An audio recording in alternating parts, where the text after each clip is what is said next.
اب ہم اللہ کے نام سے قرآن حکیم میں مکی اور مدنی صورتوں کا جو دوسرا گروپ ہے اس کی مدنی صورتوں کے جوڑے کا مطالعہ شروع کر رہے ہیں۔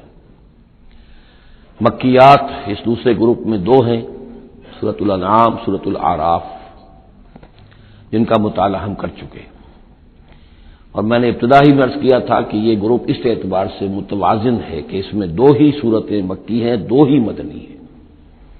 انفال اور توبہ یہ دو مدنیات ہیں۔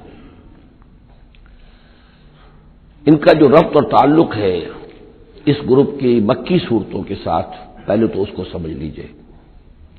ہم دیکھ چکے ہیں سورہ انعام اور اعراف میں کہ ان میں اتمام حجت ہوا ہے بنو اسماعیل پر یا مشرکین عرب پر۔ اس اتمام حجت کے بعد اللہ کا جو ہمیشہ سے ضابطہ اور قاعدہ رہا ہے، قانون رہا ہے کہ کسی رسول کے بھیجے جانے کے بعد اور اس کی جانب سے اتمام حجت کے کیے جانے کے بعد بھی اگر کوئی قوم کفر پر اڑی رہے بحیثیت مجموعی تو اس پر عذاب الہی آتا ہے، عذاب استیصال۔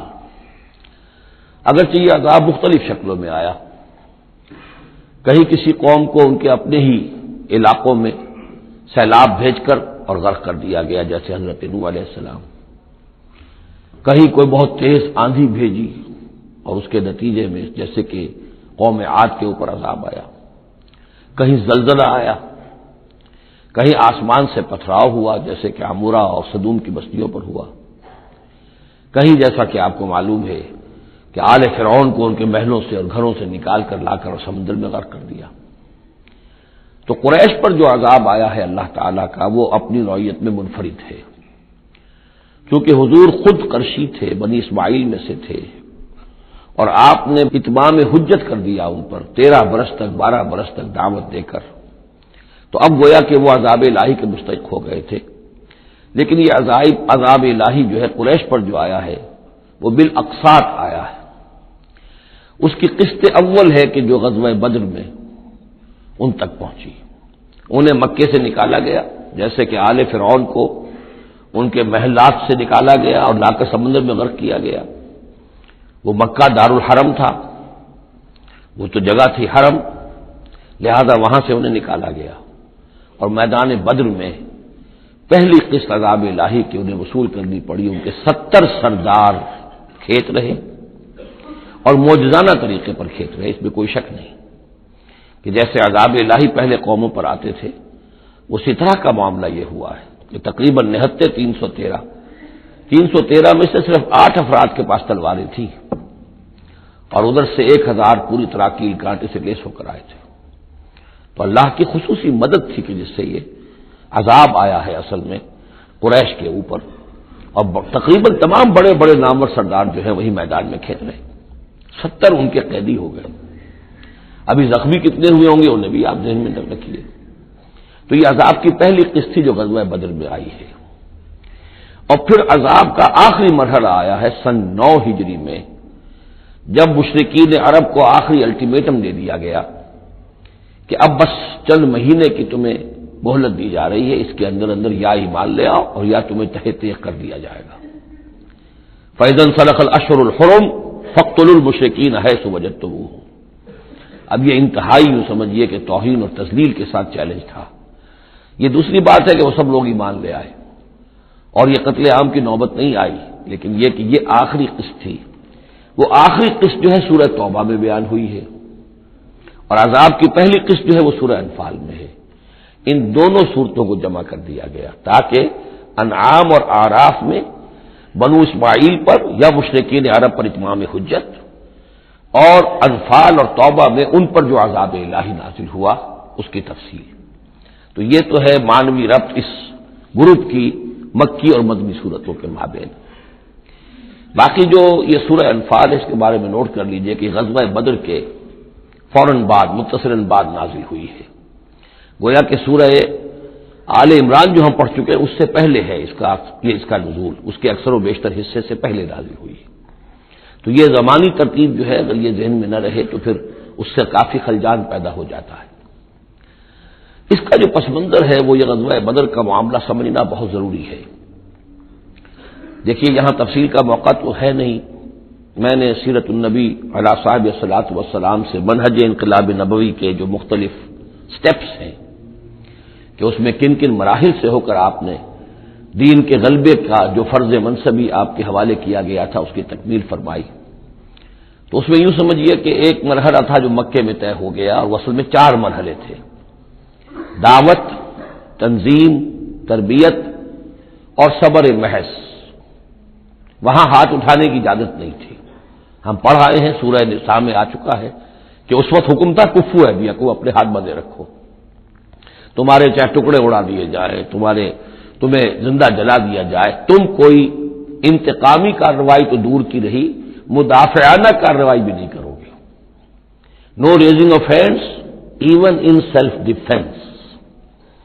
یہ 4 مراحل تھے جو چلتے رہے تا آ کے ایک طرف تو حضور کے پاس جانثاروں کی ایک جماعت تیار ہو گئی جو سرد و گرم چشیدہ تھے، ہر طرح کے حالات میں سے گزر چکے تھے، سختیاں جھیل چکے تھے، قربانیاں دے چکے تھے، ان کے اخلاص با اللہ میں کسی شک و شبے کی گنجائش نہیں تھی، ان کے دل جو ہے خالص ہو چکے تھے اللہ کے لیے۔ اور دوسری طرف یہ کہ اللہ تعالیٰ نے ایک دارالہجرت کا انتظام کر دیا، کھڑکی کھول دی مدینے کی طرف، ہجرت کا اہتمام ہو گیا تاکہ اہل ایمان کو وہاں سے نکال کر اور مدینے میں لے آیا جائے۔ اب یہاں سے اقدام ہو، اسی لیے ہجرت فرض کر دی گئی کہ اب تمام مسلمان یہاں آ جائیں۔ ظاہر بات ہے کہ ہجرت جو ہے وہ فلائٹ نہیں تھی، وہ کوئی فرار نہیں تھا، بھاگ کر جان بچانا نہیں تھا۔ مغربی مورخین تو اسی نام سے اس کو یاد کرتے ہیں۔ وہ تو اصل میں یہ تھا کہ ایک جگہ اگر اس کام کے لیے موضوع نہیں ہے تو کوئی اور بیس، آلٹرنیٹ بیس اگر مل جائے تو وہاں سے اپنا آفینسو جو ہے آخری فیصلہ کن اقدام جو ہے وہاں سے لانچ کیا جائے۔ لہذا مدینہ میں آ کر حضور نے صلی اللہ علیہ وسلم صرف 6 مہینے لیے ہیں انٹرنل کنسالیڈیشن، کہ اب آپ آئے ہیں، نئے آئے ہیں، مہاجرین نئے آئے ہیں، تو ایک تو یہ کہ ان 6 مہینے میں آپ نے مسجد نبوی تعمیر کر لی، مرکز بن گیا، گورنمنٹ ہاؤس بھی ہو گیا یہ، اور پارلیمنٹ ہاؤس بھی ہو گیا، دارالندوہ بھی ہو گیا، دارالعلوم بھی ہو گیا، خانقاہ بھی ہو گئی، عبادت گاہ بھی ہو گئی، مرکز ہو گیا۔ ثانیاً آپ نے انصار اور مہاجرین کے اندر مواخات کرا دی، ایک انصاری ایک مہاجر بھائی بنا دیا۔ تیسرے یہ کہ آپ نے بہت بڑا کام یہ کیا کہ جو یہود کے قبیلے وہاں آباد تھے ان کو آپ نے ان کے ساتھ ایک معاہدہ کر لیا، جوائنٹ ڈیفنس آف مدینہ، میثاق مدینہ، مدینے کی ایک مدافعت جو ہوگی وہ مشترک ہوگی، کوئی بھی حملہ آور آئے گا باہر سے تو مل کر مسلمان اور یہودی اس معاملے میں ایک ملت ہوں گے اور دفاع کریں گے مدینے کا۔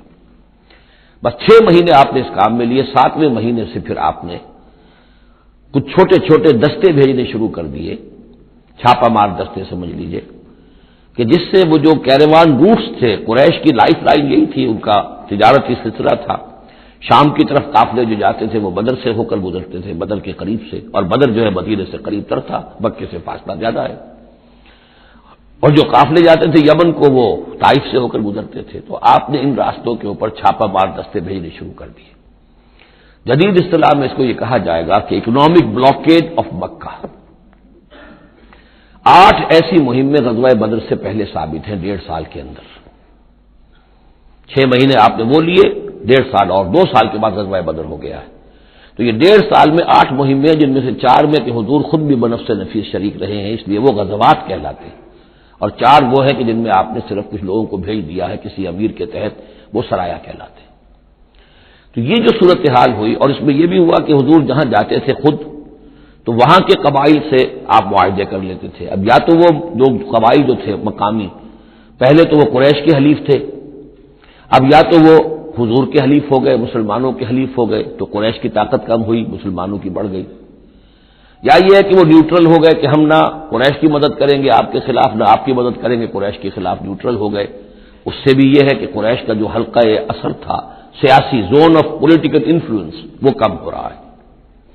یہ 2 چیزیں ایسی ہوئی ہیں، political isolation of Quraysh and economic blockage of Mecca, جس کے نتیجے میں مکے والے جو ہیں پھر یوں سمجھیے کہ تنگ آمد بجنگ آمد، ورنہ مکے والوں کی طرف سے کوئی آغاز ثابت نہیں ہے تاریخ میں کہ حضور کے اور مسلمانوں کے مکے سے جانے کے بعد ان کی طرف سے کوئی ابتدا ہوئی ہو، کوئی انیشیٹو لیا گیا۔ 2 واقعات خاص طور پر ایسے ہو گئے کہ ایک چھوٹا سا آپ نے ایک دستہ بھیجا تھا نخلا، اور یہ نخلا جو ہے یہ مکے اور طائف کے مابین ہے، تو سمجھیے کس قدر فاصلے پر، اور وہاں مٹ بھیڑ ہو گئی، جو مسلمان وہاں بھیجے گئے تھے ان کے کفار کے ساتھ، وہاں ایک مشرک مکے کا مارا گیا، ایک کو انہوں نے قید کیا، ساتھ لے آئے، کچھ سامان جو ان کا تجارت تھا وہ بھی لے آئے، وہ مال غنیمت سمجھ کر۔ تو حضور اگرچہ ناراض ہوئے کہ میں نے تمہیں لڑنے کا حکم نہیں دیا تھا، میں نے اس لیے بھیجا تھا کہ وہاں رہو اور قریش کی نقل و حرکت سے ہمیں مطلع کرتے رہو، لیکن اب سچویشن پیدا ہو گئی، گویا کہ یہ چاہے ارادہ تھا یا نہیں تھا، ڈی فیکٹو شکل یہی ہوئی کہ اقدام ہو گیا مسلمانوں کی طرف سے، اب آغاز ہو گیا مسلمانوں کی طرف سے۔ ادھر جب ابو سفیان لے کر جا رہے تھے بہت بڑا قافلہ شام کی طرف، تو حضور نے اس کا تعاقب کیا، لیکن وہ تیزی سے نکل گئے تھے۔ لیکن جب واپس آ رہے تھے اور 50,000 دینار کا سامان تھا ان کے قافلے کے اندر، بہت لدا پدا قافلہ، انہیں یہ خطرہ ہوا کہ اب پھر محمد صلی اللہ علیہ وسلم اور ان کے ساتھی کہیں لوٹیں گے ہمیں اور ہمارے اوپر حملہ کریں گے، روکیں گے ہمارا راستہ۔ تو انہوں نے یہ دوہری حکمت عملی کی کہ ایک تو یہ کہ ایک سوار بھیجا، آگے تیزی کے ساتھ دوڑایا کہ مکے جاؤ، کہو کہ ہمارے قافلے کو خطرہ ہے محمد سے صلی اللہ علیہ وسلم، لہذا مدد بھیجو۔ اور ادھر یہ کیا کہ وہ عام راستہ جو تھا، جو بدر سے ہو کر گزرتا تھا، اسے چھوڑ کر ساحل سمندر کے ساتھ ساتھ نیچے سے ہو کر وہ نکل بھی گئے۔ اب وہاں مکے میں یہ دونوں چیزیں بیک وقت پہنچ گئی، ایک طرف وہ نخلا سے لوگ روتے پیٹتے چیختے چلاتے ہمارا آدمی مار دیا محمد کے آدمیوں نے، وہ آ گئے، ادھر سے وہ آ گیا جو ابو سفیان کا بھیجا ہوا تھا ایلچی کہ دوڑو دوڑو دوڑو تمہارا قافلہ محمد لوٹنے والے ہیں اور یہ ہے اور وہ ہے۔ بس وہ وار کرائی وہاں ہوئی اور 1,000 کا لشکر جو ہے وہاں پر پھر جمع کیا گیا اور 900 اونٹ فراہم کیے گئے اور 100 گھوڑوں کا ایک رسالہ تیار کیا گیا اور وہ لوگ مکے سے نکل آئے۔ یہ صورتحال ادھر ہو رہی تھی۔ ادھر یہ ہے کہ حضور صلی اللہ علیہ وسلم نے مدینے میں پہلے تو یہ فیصلہ کیا تھا کہ اب یہ قافلہ واپس آنے والا ہے تو اب اس قافلے کا تعاقب کریں، ابھی جنگ وغیرہ کا آپ کو گمان نہیں تھا، ابھی مدینے ہی میں آپ نے یہ جو ہے ایسا ارادہ ظاہر کیا کہ جیسے پہلے بھی گئے تھے، جب قافلہ جا رہا تھا شام کی طرف تو تعاقب کیا تھا، ایسے جب آ رہا ہے تو اسے انٹرسیپٹ کریں۔ لہذا ایک تو مشاورت ہوئی ہے مدینے میں، آیا چلنا چاہیے یا نہیں چلنا چاہیے، وہ میں بعد میں عرض کروں گا جب ہم آیتیں پڑھیں گے۔ پھر جب کچھ لوگ نکل آئے اور یہ نہیں سمجھا گیا تھا کہ کوئی جنگ ہونی ہے، کوئی بڑا لشکر آ رہا ہے، اس وقت تک اطلاع نہیں تھی، اسی لیے بس جو جس کے ہاتھ میں آیا، کسی کے پاس نیزہ تھا، کسی کے پاس کچھ اور تھا، تلواریں 8 تھیں، گھوڑے کل 2 تھے، وہ چل پڑے۔ چلو اس لیے کہ مسئلہ تو قافلے کا مسئلہ ہے نا، کوئی جنگ تو ہے نہیں، کوئی لشکر وشکر تو آ نہیں رہا۔ جب آپ کچھ سفر طے کر کے مقام صفرا تک پہنچ گئے تو وہاں وحی آ گئی اور آپ کو اطلاع بھی پہنچ گئی، اطلاع بھی پہنچ گئی کہ ابو جہل جو ہے 1,000 کا لشکر لے کر مکے سے چل پڑا ہے، اور وحی بھی آ گئی، اللہ نے بتا دیا کہ اے نبی اب یہ 2 شکلیں ہیں، جنوب سے مکے کی طرف سے ایک لشکر آ رہا ہے کیل کانٹے سے لیس ہے، شمال سے قافلہ آ رہا ہے، اور میرا یہ وعدہ ہے کہ ان دونوں میں سے ایک ضرور تم کو دے دوں گا، تم کو فتح حاصل ہو جائے گی، یہ میرے اہل ایمان کو بتا دیجئے اور ذرا مشورہ کیجئے۔ تو دوسری مشاورت جو ہے وہ مدینے سے نکل کر ہوئی ہے مقام صفرا میں۔ یہ اصل میں جو چیزیں اگر سامنے نہ ہو تو پھر یہ بہت خلجان ہوتا ہے، اور اکثر لوگوں کو، مترجمین کو اور مفسرین کو بہت خلجان رہا ہے ان آیات کے سمجھنے میں۔ اور اس کے علاوہ جو ایک خلجان رہا ہے وہ یہ رہا ہے کہ ایک دور ہم پر ایسا گزرا ہے انگریز کے حکومت کے زمانے میں، اور خاص طور پر جب نئی نئی مغربی سائنس اور مغربی تہذیب کا ہم پر حملہ ہوا ہے، تو چونکہ مغرب کے لوگوں نے یہ کہا کہ یہ اسلام تو تلوار سے پھیلا، بوئے خون آتی ہے اس قوم کے افسانوں سے، تو ہمارے ہاں کچھ مخلص لوگ تھے، نیک لوگ تھے جو چاہتے تھے کہ اسلام کو اور حضور صلی اللہ علیہ وسلم کی سیرت کو بچائیں، اس کی دفاع کریں۔ ان کا نہیں اسلام تلوار سے نہیں پھیلا، حضور نے تو جو جنگیں کی تھی وہ صرف مدافعانہ تھیں، ان کے اوپر جنگ ٹھوس دی گئی تھی اور آپ نے کوئی اقدام نہیں کیا۔ اور ان میں سب سے بڑا کام کیا ہے ہندوستان میں مولانا علامہ شبلی نعمانی رحمۃ اللہ علیہ نے، میں ان کا نام ادب سے لوں گا اس لیے کہ سر سید احمد کے زیر اثر تھے، اور وہ جو جدید جو ابھی آیا تھا، جو مغربی افکار و خیالات اور تہذیب اور تمدن اور ویلیوز اور نظریات کا جو ریلا آیا تھا، اس کا مقابلہ کرنا آسان کام نہیں تھا۔ تو یہ اپولوجیٹک انداز اختیار کیا ہے شبلی نعمانی نے، اور اس میں یہ ہے کہ وہ جو ابتدائی جو 8 غزوات اور سرایا ہیں جو بدر سے پہلے ہوئے، انہیں بالکل تقریباً نظر انداز کر دیا ہے، تاکہ یہ ثابت نہ ہو کہ انیشیٹو حضور کی طرف سے ہوا ہے۔ یہ چیز جو ہے میں سمجھتا ہوں کہ ایک خاص دور کا تقاضا تھی، وہ دور کا گزر چکا۔ اب اسلام کا یہ فکر کہ اسلام ایک مکمل دین ہے، یہ اپنا غلبہ چاہتا ہے، اور حضور کو بھیجا گیا تھا اس لیے کہ دین کو غالب کرے، اور دین کو غالب کرنے کی جدوجہد ایک انقلابی جدوجہد ہے۔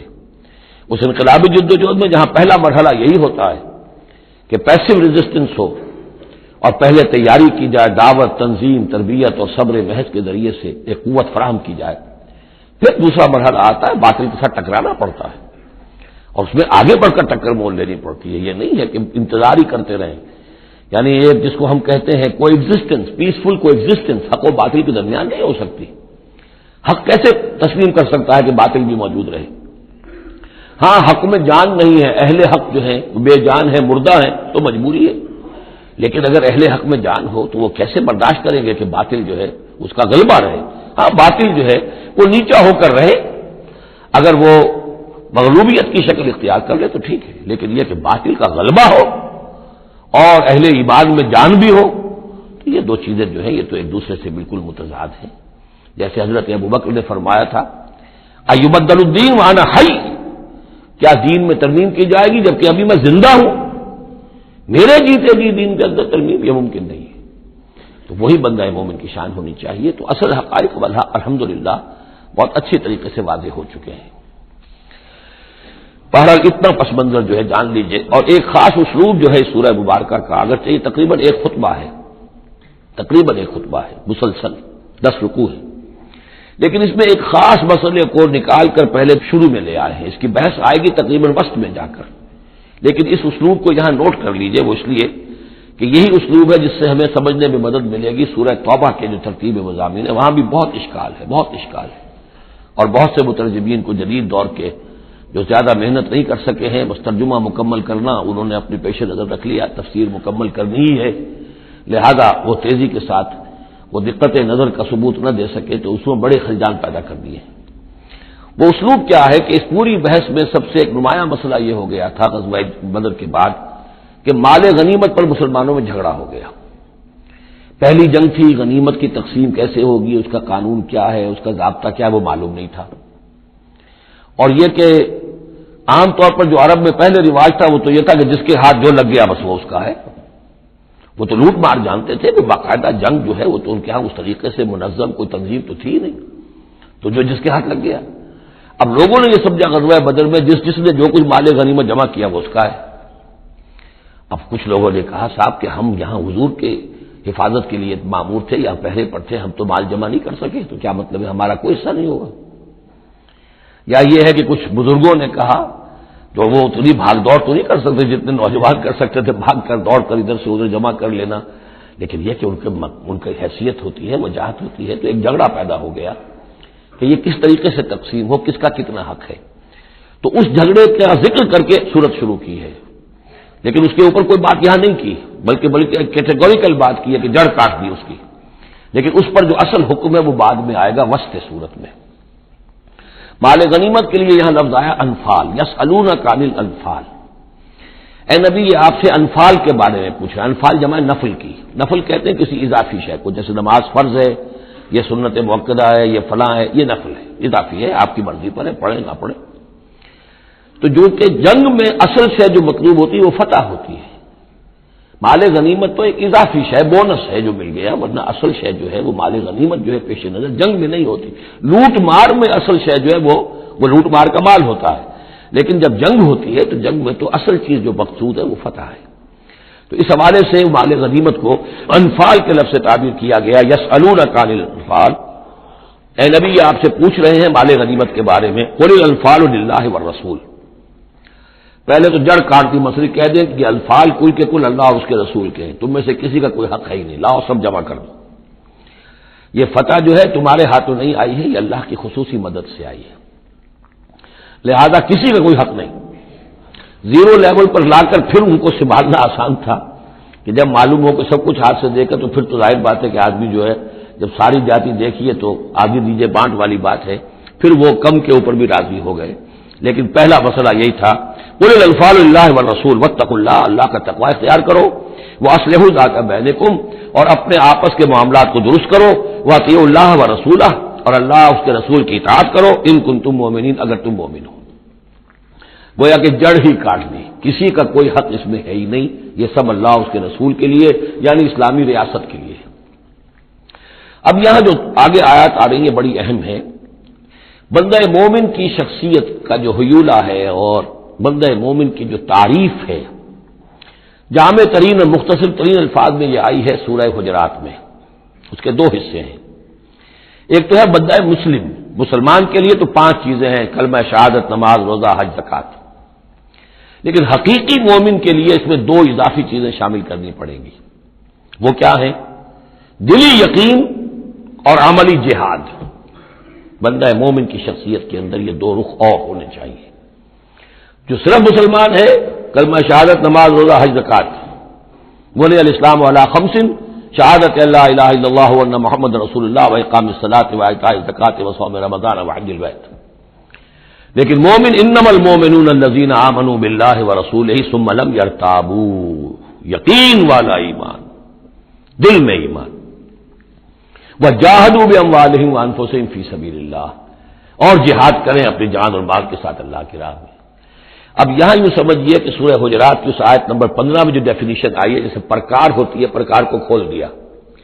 ایک حصے کی کیفیات کو یہاں اس سورہ انفال کے شروع میں لے آئے ہیں، اور دوسری جہاد والی کیفیات کو سورہ انفال کے آخر میں لے آئے ہیں۔ تو یہ پرکار یہاں کھلی ہوئی ہے اس ڈیفینیشن کی۔ تو ایک حصہ ڈیفینیشن کا یہاں آ رہا ہے، انما المؤمنون الذین اذا ذکر اللہ وجلت قلوبہم، اہل ایمان حقیقی مومن تو وہ ہیں کہ جب اللہ کا ذکر کیا جاتا ہے تو ان کے دل لرز جاتے ہیں۔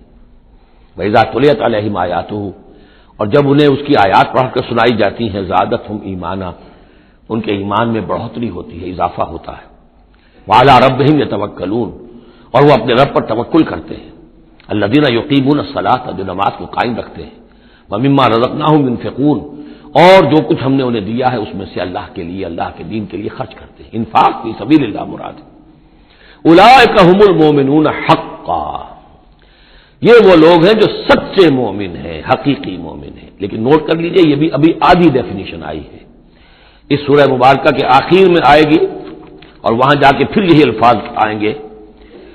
یہ آیت نمبر 74 ہے، والذین آمنوا وہاجروا وجاہدوا فی سبیل اللہ والذین آووا ونصروا اولئک هم المؤمنون حقا لہم مغفرۃ ورزق کریم۔ اس کے بعد ایک آیت اور بعد میں ہے، سورت ختم ہو جاتی ہے۔ تو لاسٹ بٹ 1 آیت اور ادھر پہلی کے بعد دوسری، ان 2 جگہ پر ایمان کے حقائق کو تقسیم کر کے پرکار کو کھول کر گویا کہ پوری سورت کو ان 2 کے درمیان میں لے لیا گیا ہے، گود میں لے لیا گیا ہے۔ ایمان کی ڈیفینیشن کے یہ 2 حصے جو ہیں ان کی گود میں۔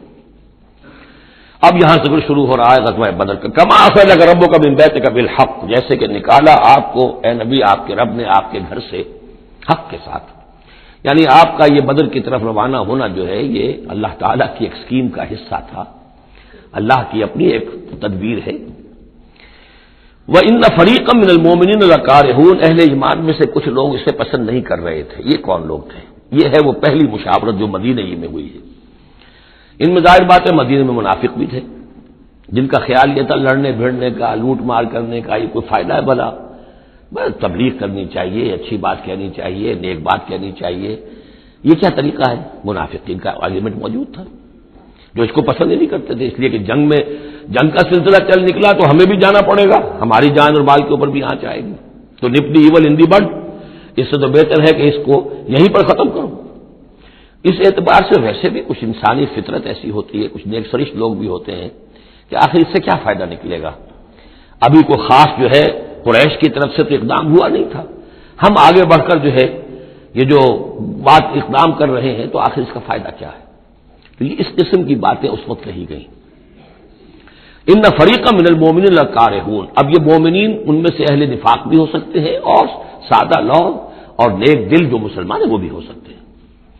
یجادلونک فی الحق بعد ما تبین کانما یساقون الی الموت وهم ینظرون، اور وہ جھگڑ رہے تھے آپ سے حق کے معاملے میں جبکہ بات ان پر بالکل واضح ہو چکی تھی۔ یہ دوسری آیت میرے نزدیک جو دوسری مشاورت ہوئی ہے مقام صفرا پر، اس سے متعلق ہے۔ وہ یہ کہ وہاں سے جب مکے سے آپ چلے تو اس وقت تک کسی لشکر وغیرہ کی کوئی اطلاع نہ آپ کو تھی اور نہ اس کا کوئی گمان تھا ابھی، وہ تو ایسے ہی تھا جیسے پہلے 8 مرتبہ جو ہے وہ جو ایکسکرشنز جو ہوئی تھیں، جس طریقے کی مہمات بھیجی گئی تھیں، یہ اسی طرح کی ایک مہم ہے.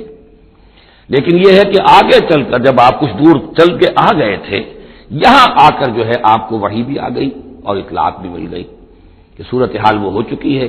ایک طرف نخلا سے روتے پیٹتے لوگ پہنچ گئے وہاں، دوسری طرف یہ کہ ادھر سے ابو سفیان کا جو ہے ایلچی پہنچ گیا چیختا چلاتا ہوا، اور 1000 کا لشکر لے کر ابو جہل نکل پڑا ہے بدر کی طرف. اب وہ بدر کی طرف آ رہا ہے، ادھر سے قافلہ بدر کی طرف آ رہا ہے شمال سے.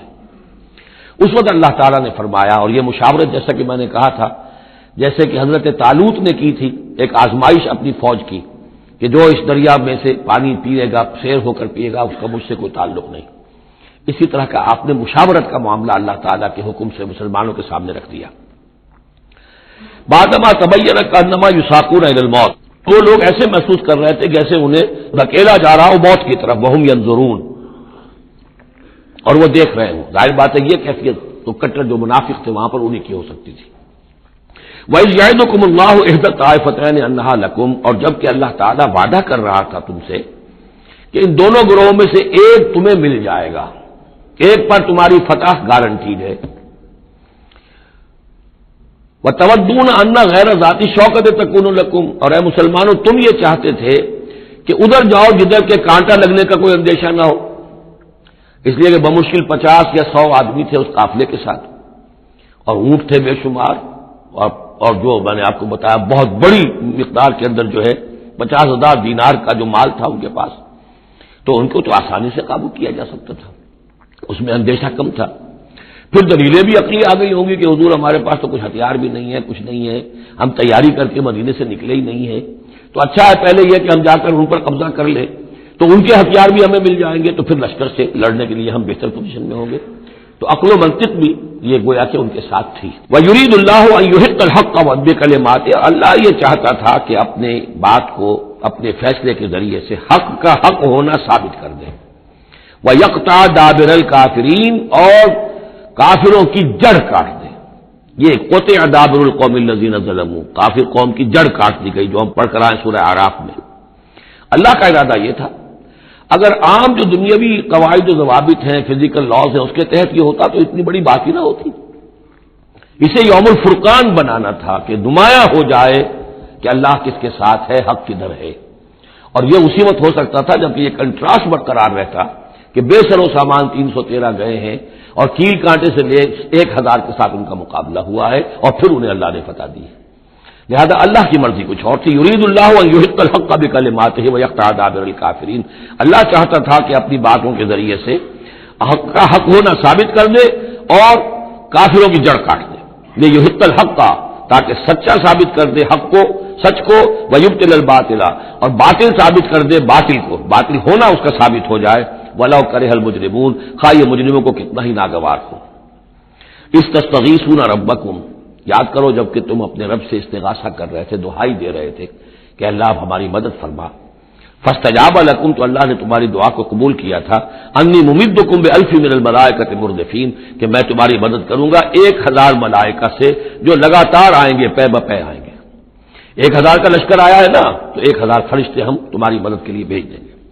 وما جعلہ اللہ الا بشرا، اور اللہ نے اس کو نہیں بنایا مگر تمہارے لیے بشارت. وَلِتَطْمَئِنَّ بِهِ قُلُوبُكُمْ، اور تاکہ تمہارے دل مطمئن ہو جائیں. وَمَن نَّصْرُ إِلَّا مِنْ عِندِ اللَّهِ، اور مدد تو اللہ کی طرف سے ہوتی ہے، فرشتوں کو بھیجے بغیر بھی وہ مدد کر سکتا ہے. کن فیکون کی شان کے ساتھ وہ جو چاہے کر دے. لیکن یہ کہ تمہارا جو اپنا ایک سوچنے کا انداز ہے، بر بنائے طبع بشری، تمہاری تسکین کے لیے ہم نے یہ شکل کر دی کہ 1000 دشمن آ رہا ہے تو 1000 فرشتہ تمہاری مدد کے لیے ہم بھیج دیں گے. ان اللہ عزیز الحکیم، یقیناً اللہ تعالیٰ سب زبردست ہے اور حکمت والا. اذ یغشیکم النعاس امنۃ منہ، جبکہ تم کو ڈھانپ لیا تھا ایک اونگ نے جو امن کی اور تسکین کا ذریعہ بن گیا اللہ کی طرف سے. یہ 2 معجزے ہوئے ہیں خاص اس وقت. معجزے اس معنی میں کہ عام حالات میں یہ چیزیں نہیں ہوتی، لیکن اس میں کوئی خرق عادت نہیں ہے. معجزہ اس معنی میں نہیں ہے کہ اس کو چیلنج کر کے حضور نے دکھایا ہو، اس معنی میں نہیں. بس یہ کہ غیر معمولی اللہ کی نصرت کی شکلیں ہیں.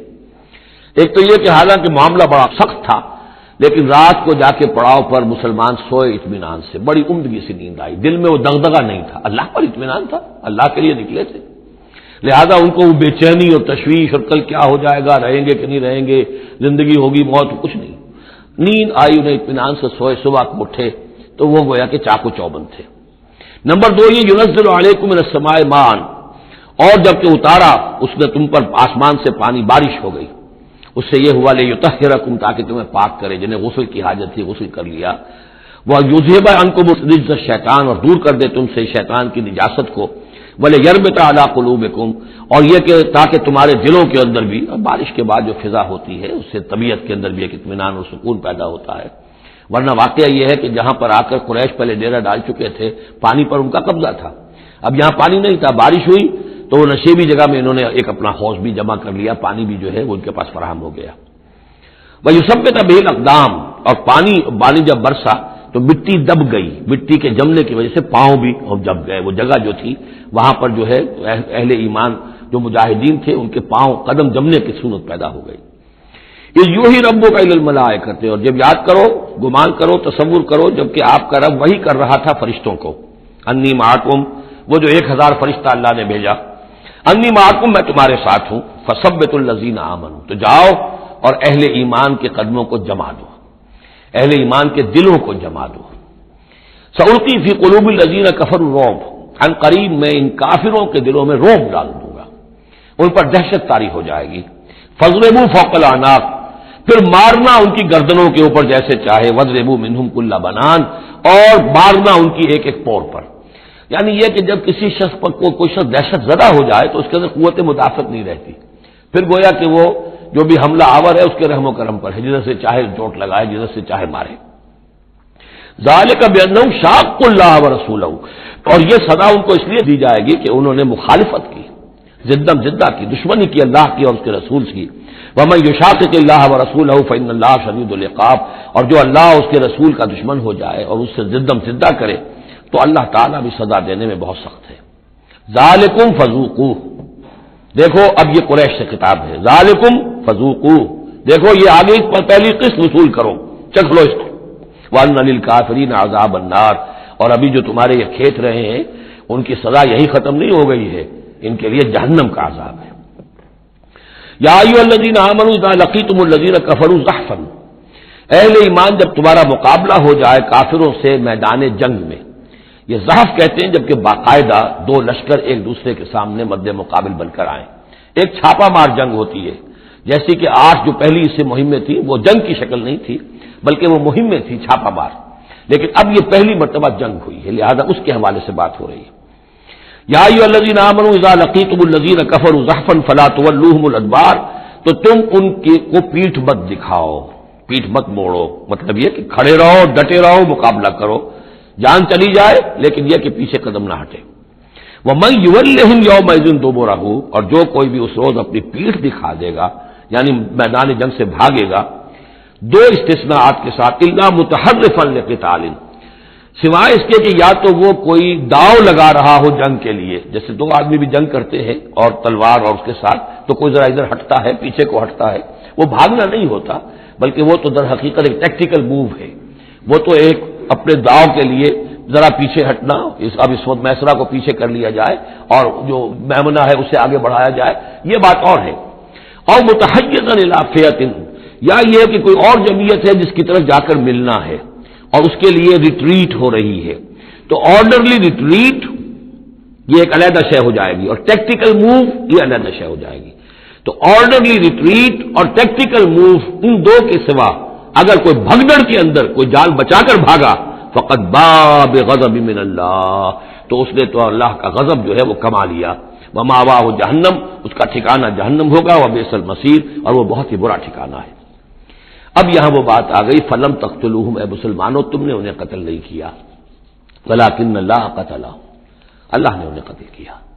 ویسے تو یہ کہ فاعل حقیقی اللہ ہے، ہم جو کام بھی کرتے ہیں اور جس شے کے اندر بھی کوئی تاثیر ہے وہ اللہ ہی کی وجہ سے. لا فاعل فی الحقیقت ولا مؤثر الا اللہ، عام حالات میں بھی یہ، لیکن یہ خاص حالات تھے جن میں اللہ تعالیٰ کی خصوصی مدد آئی ہے. فلم تقتلوہم ولکن اللہ قتلہم وما رمیت اذ رمیت ولکن اللہ رما، اور اے نبی آپ نے بھی جو کنکریوں کی مٹھی بھر کر پھینکی تھی، آپ نے کنکریاں لی اپنی مٹھی میں اور پھینکا کفار کے لشکر کی طرف. شاہت الوجوہ، چہرے جو ہے بگڑ جائیں. تو یہ پتہ نہیں کہاں تک اللہ نے ان کنکریوں کو پہنچایا ہے. تو فرمایا اور آپ نے جب وہ کنکریوں کی مٹھی پھینکی تھی وما رمیت اذ رمیت، آپ نے نہیں پھینکی تھی ولکن اللہ رما، یہ تو اللہ تعالیٰ نے پھینکی تھی. ہاتھ ہے اللہ کا، بندہ مومن کا ہاتھ. وَلِيُبْلِيَ الْمُؤْمِنِينَ مِنْهُ بَلَاءً حَسَنًا، تاکہ اللہ تعالیٰ اہل ایمان کے جوہر نکھارے، ان کے اندر کی چھپی ہوئی جو صلاحیتیں ہیں مخفی ہیں انہیں اجاگر کرے. یہ ذرا نوٹ کر لیجئے، بلا یبلو کے معنی ہوتا ہے آزمانا، تکلیف میں ڈال کر کسی آزمائش میں. ابلا یبلی جب یہ باب افعال سے آتا ہے تو کسی کے جوہر کو نکھارنا، کسی کی جو خابیدہ صلاحیتیں ان کو ابھارنا، یہ ہے ابلا. لیبلی المؤمنین منہ بلاء حسنا، تاکہ اللہ تعالیٰ خوب اہل ایمان کے اوپر ان کے جو ہے جوہر نکھارے. ان اللہ سمیع علیم، یقیناً اللہ سب کچھ سننے والا اور جاننے والا ہے. ذالکم وان اللہ موہن کید الکافرین، یہ تو ہو چکا. اب اس جنگ کا جو نتیجہ تھا قریش تم نے دیکھ لیا، لیکن آئندہ بھی سمجھ لو اللہ تعالیٰ کافروں کے تمام چالوں کو ناکام بنا دے گا. یہ اہل ایمان سے بھی خطاب ہو گیا اور اجے کے کفار کے لیے بھی. اور پھر کفار سے خطاب ہے اذ تستفتحوا فقد جاءکم الفتح. اصل میں ابو جہل جو لشکر کا وہ سمجھیے کمانڈر ان چیف کی حیثیت سے آیا تھا، اسے اتنا یقین تھا کہ میں نے اتنی تیاری کی ہے، اتنا ساز و سامان ہے کہ ہم مسلمانوں کو کچل کر رکھ دیں گے. تو پہلے سے پروپیگنڈا شروع کر دیا تھا یہ یوم الفرقان ہوگا، یہ پتہ چل جائے گا اللہ کس کے ساتھ ہے.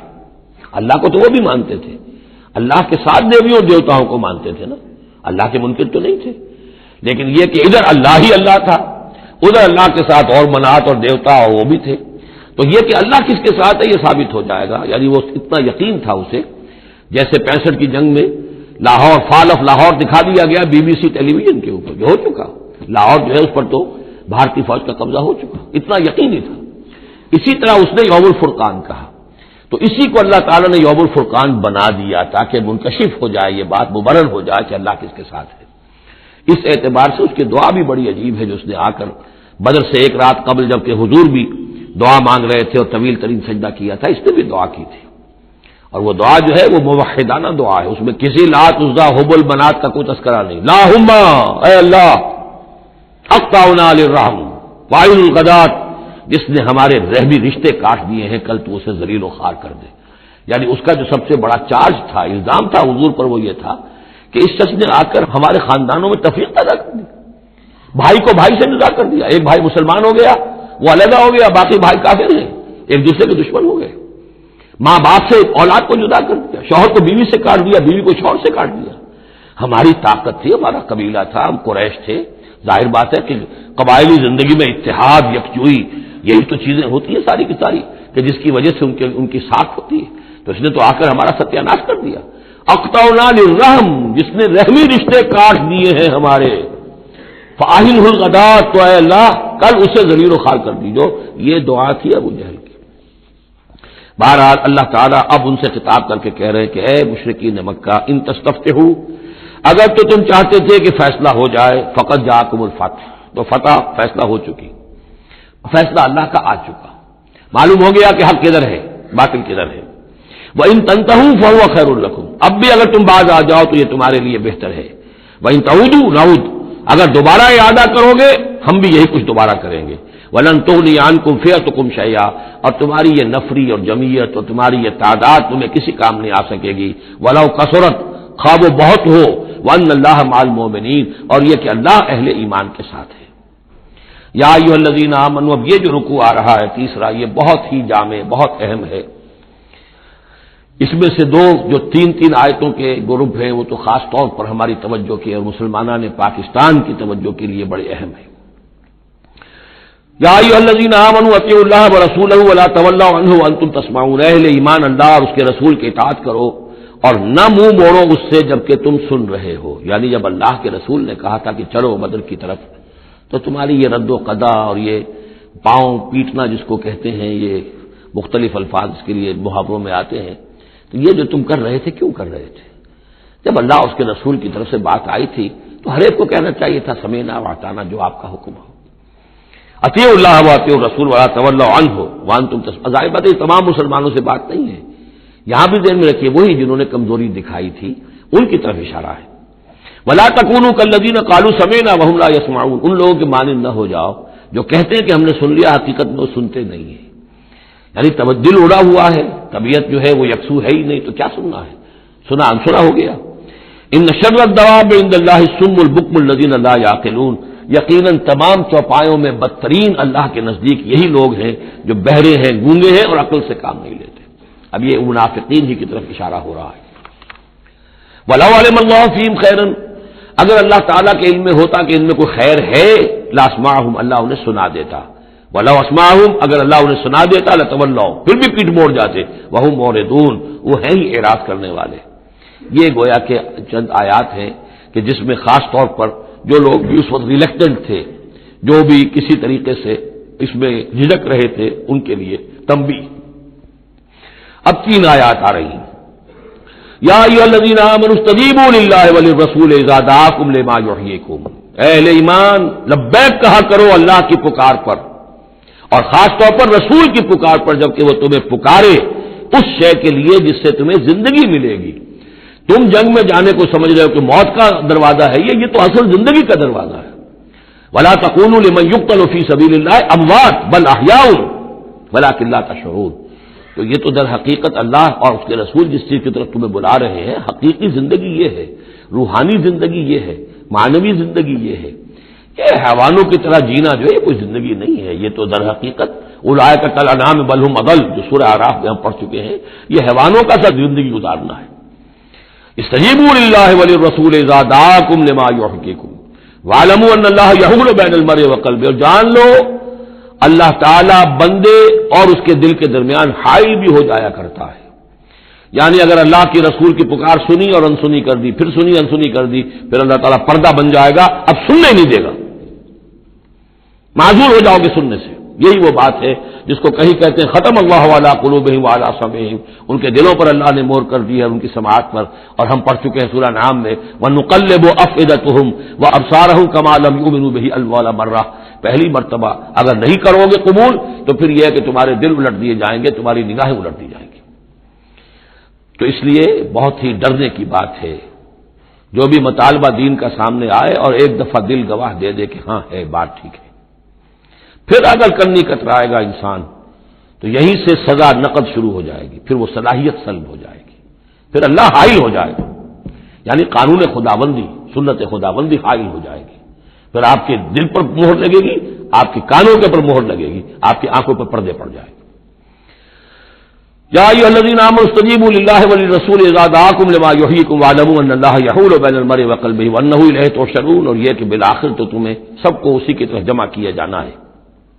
واتقوا فتنۃ لا تصیبن الذین ظلموا منکم خاصۃ، اور ڈرو اس سزا سے، اس عذاب سے کہ جب آئے گا تو تم میں سے صرف گناہگاروں ہی کو اپنی لپیٹ میں نہیں لے گا. اس کا میں کل حوالہ دے چکا ہوں. بے گناہ بھی اس میں اگر اپنا فرض ادا نہیں کر رہے، فرض ادا نہ کرنا جرم ہے، خود وہ خود گناہ ہے.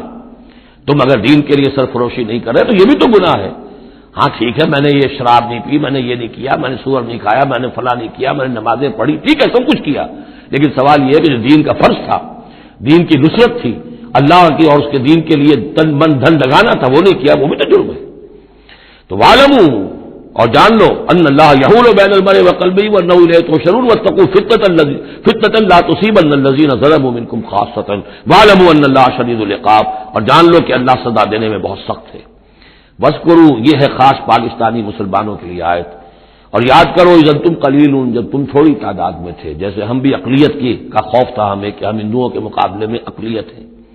مستضعفون فی الارض، جنہیں زمین میں دبا لیا گیا تھا. تخافون یتخطفکم الناس، تمہیں اندیشہ یہ تھا کہ لوگ تمہیں اچک لے جائیں گے، اکثریت جو ہے وہ تمہیں ایکسپلائٹ کرے گی معاشی اعتبار سے، سماجی اعتبار سے، لسانی اعتبار سے، مذہبی اعتبار سے. فآواکم، تو اللہ نے تمہیں پناہ کی جگہ دے دی. وَأَيَّدَكُم بِنَصْرِهِ، اور تمہاری مدد کی ہے، خاص تائید کی ہے اپنی خاص نصرت سے. وَرَزَقَكُم مِّنَ الطَّيِّبَاتِ، اور تمہیں بہترین پاکیزہ رزق عطا کیا ہے. لَعَلَّكُمْ تَشْكُرُونَ، تاکہ تم شکر کرو. یا ایھا الذین آمنوا لا تخونوا اللہ والرسول، اے ایمان مت خیانت کرو اللہ سے اور اس کے رسول سے. ایمان کا دم بھرنا اور پھر اس کے دین کو، اللہ کے دین کو مغلوب دیکھ کر بھی اپنے دھندے، اپنے کاروبار، اپنی جائیداد، اپنی ملازمت، اپنا پروفیشن اسی چکر میں لگے رہنا، اس سے بڑی خیانت کیا ہوگی؟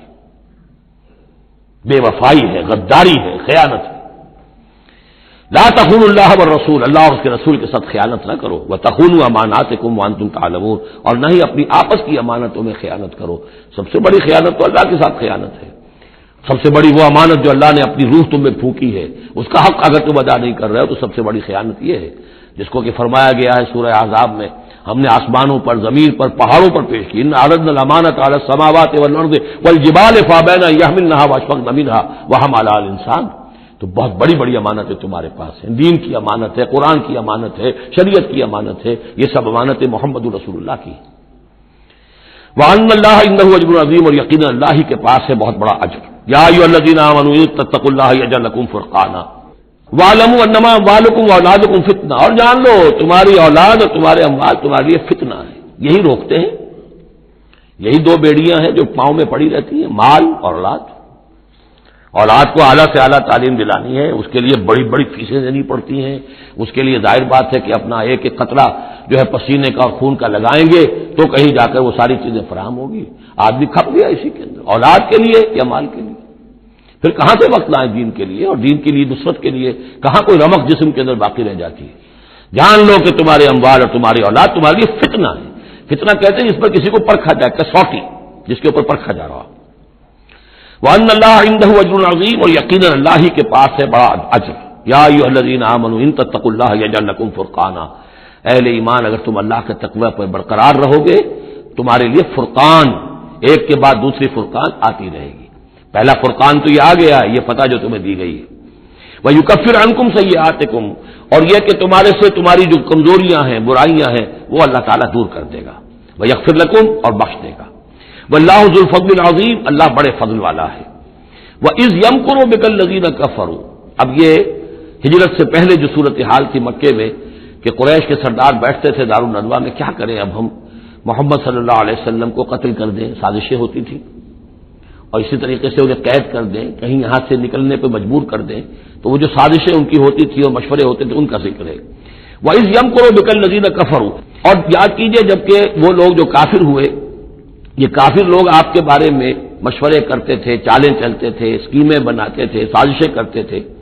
لِيُثْبِتُوكَ، نمبر ایک تو یہ کہ آپ کو کہیں قید کر دیں، اور يَقْتُلُوكَ، یا قتل کر دیں، اور يُخْرِجُوكَ، یا آپ کو اپنی بستی سے کہیں نکال دیں۔ وَيَمْكُرُونَ وَيَمْكُرُ اللَّهُ، وہ بھی چالیں چل رہے تھے، ان کی بھی اسکیمز تھیں اور اللہ کی اپنی اسکیم تھی۔ وَاللَّهُ خَيْرُ الْمَاكِرِينَ، اور ظاہر بات ہے کہ اللہ تعالیٰ بہترین ہے پلاننگ کرنے والا اور بہترین ہے تدبیر فرمانے والا۔ وَإِذَا تُتْلَىٰ عَلَيْهِمْ آيَاتُنَا قَالُوا قَدْ سَمِعْنَا لَوْ نَشَاءُ لَقُلْنَا مِثْلَ هَٰذَا، اور جب انہیں ہماری آیات پڑھ کے سنائی جاتی ہے تو وہ کہتے ہیں ٹھیک ہے، بہت سن لی ہم نے یہ آیات، بہت محمد آپ نے سنا لیا، کوئی ایسی بات بھی نہیں ہے، ہم چاہیں گے تو ایسا ہی کلام ہم بھی کہہ لیں گے۔ جرأت نہیں کی کسی نے کہ آئے کہ یہ کلام میں نے موضوع کیا ہے اور یہ قرآن کے برابر ہے، تو کوئی کمیشن بٹھا لیجئے، کوئی سازش بنا لیجئے کہ تو طے کریں، یہ جرأت نہیں ہوئی۔ لیکن یہ کہہ دینے میں تو کوئی بات نہیں تھی، زبان کون پکڑے گا۔ لو نشاء لقلنا مثل هذا، اگر ہم چاہیں گے تو ہم بھی ایسے کہہ دیں گے، کوئی ایسی بڑی بات نہیں ہے۔ یہ نضر بن حارث تھا کہ جس کی طرف یہ الفاظ منقول ہیں تاریخ اور سیرت میں۔ ان هذا الا اساطیر الاولین، یہ نہیں ہے یہ مگر یہ کہ پچھلوں کی کہانیاں ہیں، قصے ہیں، جیسے آج بھی مستشرقین کہتے ہیں کہ کچھ تورات سے کچھ انجیل سے محمد نے لے لیا جوڑ جاڑ کر اور یہ قرآن بنایا ہے۔ اب تو خیر وہ دور ذرا بدل گیا ہے، یہ ذرا پچھلی صدی کی بات تھی، اس دور میں لوگ اس قسم کی باتیں زیادہ کرتے تھے۔ وَإِذْ قَالُوا اللَّهُمَّ إِنْ كَانَ هَذَا هُوَ الْحَقُّ، اور وہی بات جو میں نے آپ کو بتائی تھی کل بھی کہ قریش کے لیے سب سے بڑا مسئلہ اپنے عوام کو سنبھالنے کا ہو گیا تھا، کیسے روکیں ان کو کہ یہ محمد صلی اللہ علیہ وسلم کا ایمان نہ لائیں۔ اس کے لیے جو اور تدبیریں وہ کرتے تھے اسی کی طرح کی ایک تدبیر کا ذکر آ رہا ہے۔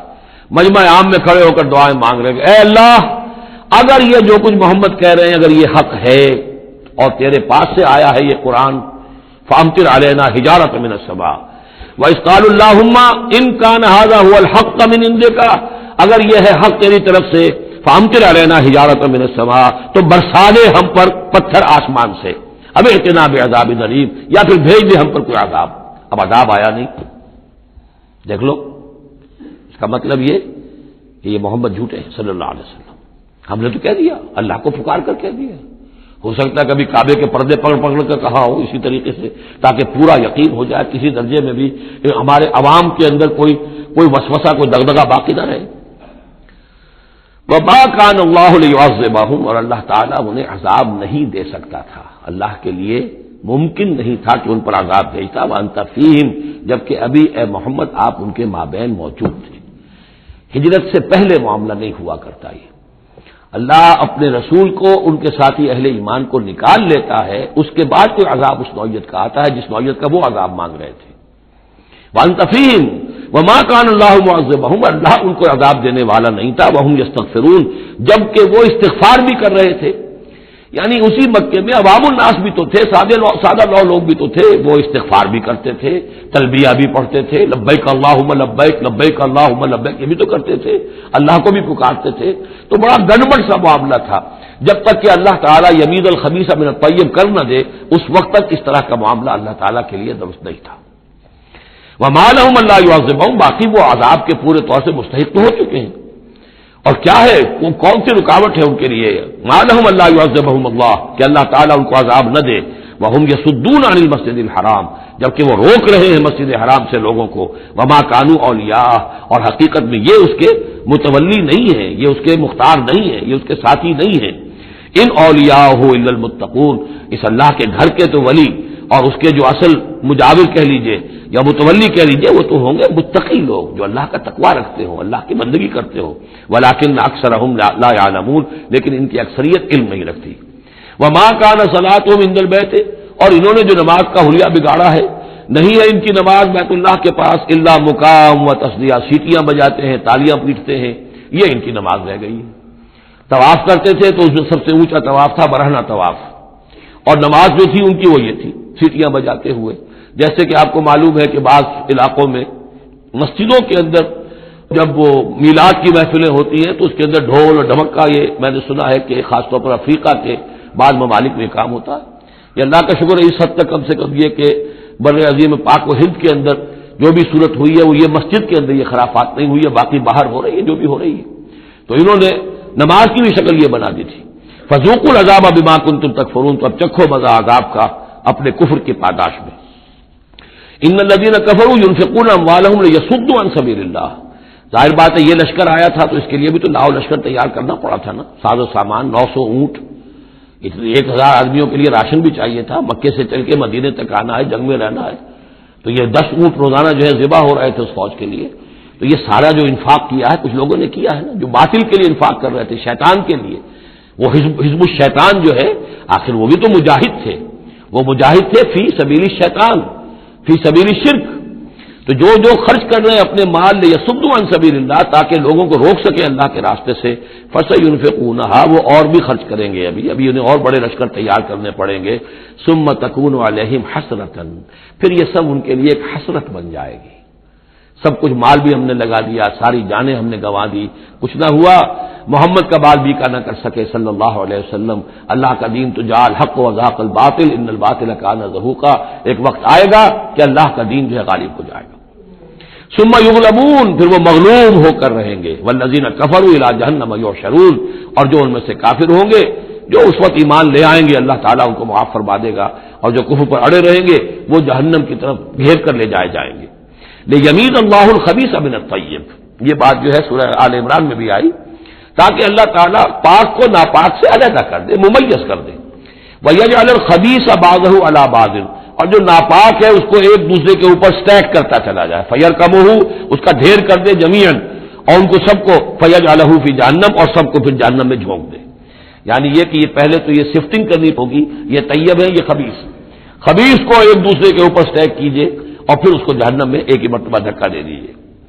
لیمیز اللہ الخبیث من الطیب ویجعل الخبیث بعضه علی بعض فیرکمہ جمیعا فیجعلہ فی جہنم اولئک هم الخاسرون، یقیناً یہی لوگ ہیں خسارے پانے والے۔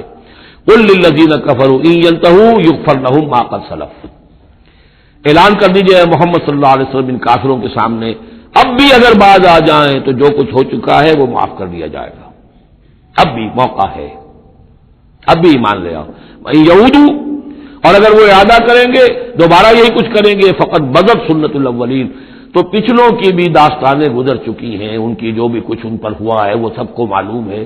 اب ظاہر بات ہے کہ وہ مکی قرآن تو نازل ہو چکا تھا، سورہ اعراف بھی نازل ہو چکی، سورہ انعام بھی نازل ہو چکی، جو کچھ ہوا ہے قوم ہود کے ساتھ، قوم صالح کے ساتھ، قوم شعیب کے ساتھ، کچھ ساری داستانیں تو تھی، فقط مدد سنت الاولین، اگلوں کا جو طریقہ اور راستہ تھا وہ تو گزر چکا ہے، وہ سب کے سامنے آ چکا ہے۔ وَقَاتِلُوهُمْ حَتَّى لَا تَكُونَ فِتْنَةٌ وَيَكُونَ الدِّينُ كُلُّهُ لِلَّهِ۔ یہ سورہ بقرہ میں بھی آیت آئی تھی اور اب آئی ہے اضافی شان کے ساتھ، یعنی اے مسلمانوں اب تمہاری یہ دعوت و تحریک جو ہے یہ اس مرحلے میں داخل ہو گئی، آرمڈ کانفلکٹ۔ اب یہ 15 برس کے بعد حضور نے جب دعوت کا آغاز کیا ہے مکے میں، اس کے بعد سے 15 برس گزر چکے، اب وہ دعوت، تنظیم، تربیت، صبر محض کا دور ختم ہوا، پیسو ریزسٹنس کا دور ختم ہوا، اب ایکٹیو ریزسٹنس کی محمد نے صلی اللہ علیہ وسلم اقدام کیا، اور اقدام کے نتیجے میں آخری اور چھٹا مرحلہ آ گیا، یعنی عام کانفلکٹ۔ اب تلوار سے ٹکرا چکی، اب تمہاری تلواریں نیام میں نہیں جائیں گی جب تک کام مکمل نہ ہو جائے، اور کام کی تکمیل کیا ہے؟ فتنہ بالکل ختم ہو جائے۔ وَقَاتِلُوهُمْ حَتَّى لَا تَكُونَ فِتْنَةٌ، فتنہ وہ کیفیت ہے کہ جس میں ایمان پر قائم رہنا، ایمان پر عمل کرنا مشکل ہو جائے۔ جب باطل کا غلبہ ہے تو ایک بندہ مومن کے لیے ایمان پر پوری طریقے سے کاربند ہونا مشکل ہے، لہذا اس صورتحال کو ختم کرو، یعنی اب دین کا غلبہ ہو جائے۔ حَتَّى لَا تَكُونَ فِتْنَةٌ وَيَكُونَ الدِّينُ كُلُّهُ لِلَّهِ، دین بھی جزوی نہیں، کل کا کل دین اللہ ہی کے تابع آ جائے۔ فَإِنِ انتَهَوْا فَإِنَّ اللَّهَ بِمَا يَعْمَلُونَ بَصِيرٌ، پھر اگر وہ باز آ جائے تو جو کچھ وہ کر رہے ہیں اللہ اسے دیکھ رہا ہے۔ وَإِن تَوَلَّوْا، اور اگر پیٹھ موڑ لیں، وَاعْلَمُوا، تو اے مسلمانوں تم یہ جان لو، أَنَّ اللَّهَ مَوْلَاكُمْ، اللہ تمہارا مولا ہے، تمہارا ولی ہے، ساتھی ہے، مددگار ہے، خوش پناہ ہے۔ نعم المولا ونعم النصیر، کیا ہی اچھا ہے وہ حمایتی اور کیا ہی خوب ہے وہ مددگار۔ بارک اللہ لی ولکم فی القرآن العظیم ونفعنی وإیاکم بالآیات والذکر الحکیم۔